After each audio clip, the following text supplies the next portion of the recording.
Good morning, I'm Craig DeGrelli. It's Thursday, October 3rd, 2024, and these are your Unbiased Updates.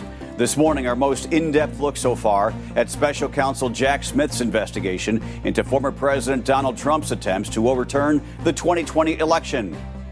And there's new skin in the game over the battle over who actually caught Ohtani's 50th home run ball. From the Straight Arrow News Studio, bringing the stories that matter to you from across the United States and around the world, these are today's Unbiased Updates. The U.S. Supreme Court is wrong. That's the key takeaway from newly unsealed documents filed by Special Counsel Jack Smith in his investigation into former President Donald Trump's attempts to overturn the 2020 election results. A new filing revealed on Wednesday claims Trump was, quote, fundamentally acting as a private candidate and not the president of the United States when he sought to overturn his loss. The latest filing comes in response to the Supreme Court's ruling this past summer that said Trump had immunity for official actions taken while still in office. The filing also alleges the former president knew his claims about the 2020 election being stolen were lies, but he spread them anyways as a ploy to stay in power. It also includes evidence of Trump's phone usage during the Capitol riot on January 6th, when it claims the former president was scrolling Twitter and claims Trump pressured then Vice President Mike Pence to reject Electoral College votes. In an interview with News Nation after the new filing was made public, former President Donald Trump accused Jack Smith of trying to interfere with this year's election. This was a weaponization of government, and that's why it was released 30 days before the election. And it's nothing new in there, by the way, nothing new. They rigged the election. I didn't rig the election. They rigged the election. The new filing unsealed just 33 days before the election this November. Trump has pleaded not guilty to 4 criminal charges, accusing him of a conspiracy to obstruct the congressional certification of the election, attempting to defraud the U.S. out of accurate results, and interfering with Americans' voting rights. He will be in Michigan later today for a campaign rally. Turning now to the Middle East, at least 6 people are dead after Israel bombed Beirut early Thursday morning. It comes after Israeli forces suffered their deadliest day on the Lebanese front since clashes with the Iran-backed militant group Hezbollah started almost a year ago. 7 Israeli soldiers died in this recent offensive.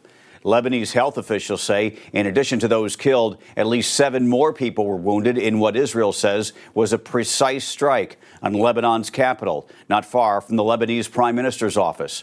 Meantime, the Israeli army says it's downed at least 2 drones and more than 24 rockets fired from Lebanon so far on Thursday.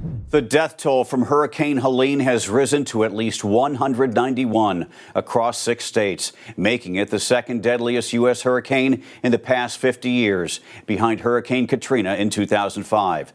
The storm hit Florida last week before sweeping through the southeast, causing widespread flooding and devastation, especially in North Carolina, where at least 95 people have died. Nearly 1.5 million people remain without access to power. The Federal Emergency Management Agency, FEMA, is providing critical supplies like meals, water, and generators. But Homeland Security Secretary Alejandro Mayorkas warned that FEMA lacks sufficient funding to sustain relief efforts throughout the entire hurricane season. He stressed the need for additional funding, noting that FEMA is meeting immediate needs but might not have the resources to continue if another storm strikes. Hurricane season runs from June through November, with most storms occurring in September and October. Congress recently replenished $20 billion for FEMA's disaster relief fund, but lawmakers may need to reconvene before the election to approve more money if necessary. More than 150,000 households have registered for FEMA assistance, and that number is expected to grow as damage assessments continue. Federal prosecutors are now asking for an indefinite delay in scheduling the trial for the man charged in an apparent assassination attempt on former President Donald Trump.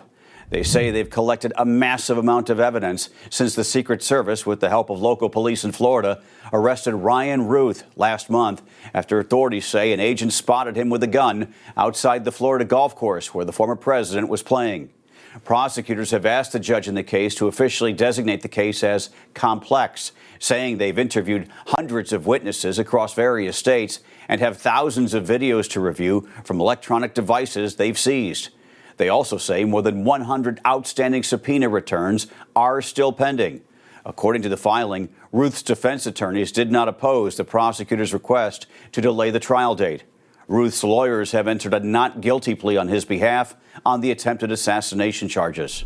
We now know what caused the massive and deadly wildfire in Maui, Hawaii that claimed 102 lives and caused more than $5 billion in damage. The U.S. Bureau of Alcohol, Firearms, Tobacco, and Explosives has classified the fire as accidental, saying it started when a re-energized broken power line sparked, touching off the fire in an unmaintained vegetation area. The ATF also ruled out the possibility there had been two separate fires, saying definitively, quote, this, in fact, was one fire. The 2023 wildfire was the fifth deadliest in U.S. history and the worst natural disaster in Hawaii history, according to the U.S. Fire Administration. Flames destroyed much of the historic city of Lahaina. It sparked other investigations centered on police response and the response from state and Maui County agencies. The battle over Shohei Ohtani's 50th home run ball intensifies as a second fan files a lawsuit claiming ownership of the valuable souvenir. The ball, hit during Ohtani's historic September 19th game for the Dodgers against the Miami Marlins, has reached about $1.5 million in auction bids. Joseph Davidoff, who filed the lawsuit in Florida, claims he had possession of the ball before another fan jumped on him, causing it to roll into the hands of Chris Belansky, who later auctioned it. Davidoff is seeking more than $50,000 in damages. This follows 18-year-old Max Matus's earlier lawsuit, alleging that Belansky forcibly took the ball from him during the scramble in the stands. Both fans are pursuing rightful ownership of the ball, which celebrates Ohtani's achievement as the first player to hit 50 home runs and steal 50 bases in a season. The ongoing legal disputes have delayed the auction, with a court hearing scheduled for October 10th. The ball's rising value has garnered widespread attention, rivaling the $1.5 million sale of Aaron Judge's American League record-breaking 62nd home run ball in 2022. I guess you could say now even the fans need an agent. Those are your unbiased updates for this Thursday. We'll see you back here tomorrow. For all of us here at Straight Arrow News, I'm Craig DeGrelli. Have a great day.